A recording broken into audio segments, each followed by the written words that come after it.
సుదీర్ఘ విరామం తర్వాత భారత జట్టు తరపున టెస్ట్ క్రికెట్లోకి అరంగేట్రం చేసిన కరుణ్ నాయర్ను దురదృష్టం వెంటాడింది. 3011 రోజుల విరామం తర్వాత అతడు భారత్ తరపున తిరిగి టెస్ట్ మ్యాచ్ ఆడాడు. ఇంగ్లాండ్తో హెడింగ్లే వేదికగా జరుగుతున్న తొలి టెస్ట్లో అతడు చోటు దక్కించుకున్నాడు. అయితే ఈ మ్యాచ్ తొలి ఇన్నింగ్స్లో అతడు విఫలమయ్యాడు. 6వ స్థానంలో బ్యాటింగ్కు వచ్చిన ఈ ప్లేయర్ ఒక్క పరుగు కూడా చేయకుండానే పెవిలియన్ చేరాడు. కెప్టెన్ శుభ్మన్ గిల్ అవుట్ అయ్యాక క్రీజులోకి వచ్చాడు కరుణ్ నాయర్. వచ్చిన అవకాశాన్ని సద్వినియోగం చేసుకుంటాడని అంతా భావించారు. కానీ అతన్ని దురదృష్టం వెంటాడింది. తాను ఎదుర్కొన్న 4వ బంతిని కవర్స్ వైపు ఆడే ప్రయత్నం చేశాడు. కానీ అక్కడే ఫీల్డింగ్ చేస్తున్న ఓలీ పోప్ కళ్లు చెదిరే క్యాచ్ పట్టి కరుణ్ నాయర్ను అవుట్ చేశాడు. న్యూజిలాండ్ ఫీల్డర్ గ్లెన్ ఫిలిప్స్ తరహాలో అద్భుత క్యాచ్ అందుకున్నాడు. బెన్ స్టోక్స్ వేసిన 105వ ఓవర్లో ఈ ఘటన చోటు చేసుకుంది. దీంతో కరుణ్ నాయర్ నిరాశగా పెవిలియన్ వైపు నడిచాడు. ప్రస్తుతం కరుణ్ నాయర్ క్యాచ్కు సంబంధించిన ఫోటోలు సోషల్ మీడియాలో వైరల్గా మారాయి.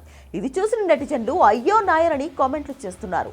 కాగా ఈ మ్యాచ్ ద్వారా అంతర్జాతీయ క్రికెట్లో డెబ్యూ చేసిన సాయి సుదర్శన్ కూడా ఒక్క పరుగు కూడా చేయకుండానే అవుట్ అయ్యాడు. అతడు కూడా 4 బంతులు ఎదుర్కొని పరుగుల ఖాతా తెరవలేకపోయాడు. దీంతో భారీ అంచనాలతో బరిలోకి దిగిన ఈ ఇద్దరు ప్లేయర్లు తీవ్రంగా నిరాశపరిచారు. మరి రెండో ఇన్నింగ్స్లో అయినా వీరిద్దరూ రాణిస్తారా లేదా అన్నది చూడాలి.